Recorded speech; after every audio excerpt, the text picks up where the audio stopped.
This is Dave Ord's World Cup, brought to you by the Jim Click Holmes Tuttle Automotive Team, and this is Dave Ord, the Stars soccer expert. I'm Star Sports editor Ryan Finley.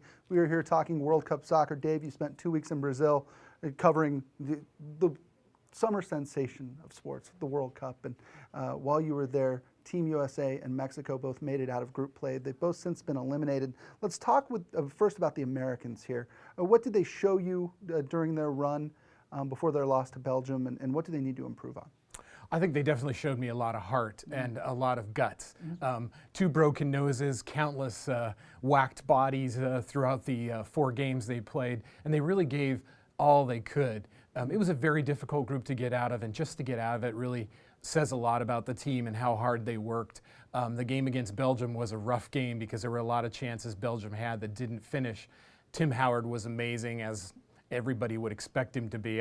When everybody talked about it being one of the greatest goalkeeping days in history, when he almost shut out Belgium, they were right, but I've seen that guy play as many games that good before. It's United States. You can look at kind of the bright side or the not so bright side. You know, this was a team that won 1 match when they were there. This was a team that seemed to be playing from behind in matches 2, 3, and 4. What needs to improve going forward for them to be legitimately considered a threat in future World Cups? Well, I think they need to have that guy who is the finish-off striker, the killer. They've had him in Jozy Altador before, but he was injured in the first match. It was really a rough go from there. They didn't have anybody they could really depend on, nobody that could link up with Clint Dempsey. I think that's one of the keys. Another one is just to get some more players, to get some great depth, where if there is good competition at every position, center midfield, you know, in the back, that can make them a better team. Right, and it wasn't just that Altador went down, it was that Altador was literally the one guy they could not replace if he got hurt, right? I mean, they had to shuffle to... I would agree. They didn't really have anybody who had the talent he had to replace him.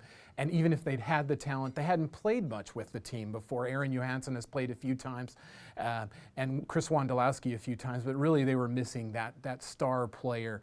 Clint Dempsey's a great player, but they really were missing a star. I heard an interesting fact from our Daniel Burke the other day, and I hadn't really considered this yet. 1 American-born player scored for the U.S. I know, it was Clint Dempsey. Yes, yeah. It says a lot not only about what the U.S. can do, which is get players from all over the place who are foreign-born, but have some kind of citizenship here or have a relation who does, but they really have a lot of ways to go about finding a better team. And you have to do that now. I mean, we talk about the U.S. having that, but other countries do the same thing. It's not a rare thing to see a number of players. If you look at Algeria, almost, I'd say 80% of that team was guys who play somewhere else or from somewhere else. Wow. All right, this is Dave Ord's World Cup, brought to you by the Jim Click Holmes Tuttle Automotive Team. Ryan Finley here with Dave Ord. Dave, real quick before we go here, let's talk about Mexico. You can make the argument that El Tri's run was every bit as impressive as the United States' run. I mean, this was a team that was in chaos, going through coaches almost by the week. It seems like they were able to find some magic in pool play and group play to allow them to advance. You know, every time they play, they find that magic. No matter what it's like going in, you can almost say that Mexico's going to make the second round. It's the problem for them is always that match, that round of 16 match. They never come up with the goods. They almost always end up playing somebody who's a huge power. In this case, it was the Netherlands. And it's just hard to overcome that. That's where the U.S. and Mexico are very close. Yeah, to me, Dave, the one thing that maybe newcomers to the sport are understanding here in World Cup is you really do have to play the whole 90 minutes plus injury time to salt good teams away. I mean, Mexico dominated for 75 minutes, and then everything kind of fell apart at the end. Next thing you know, you're going home. You say that every World Cup when one of these giant teams faces a lesser team. It seems like it happens almost every time.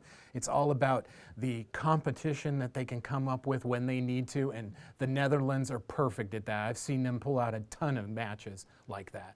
Awesome. Dave, great stuff as always. This is Dave Ord's World Cup, brought to you by the Jim Click Holmes Tuttle Automotive Team. For Dave Ord, I'm Ryan Finley. We'll see you next time.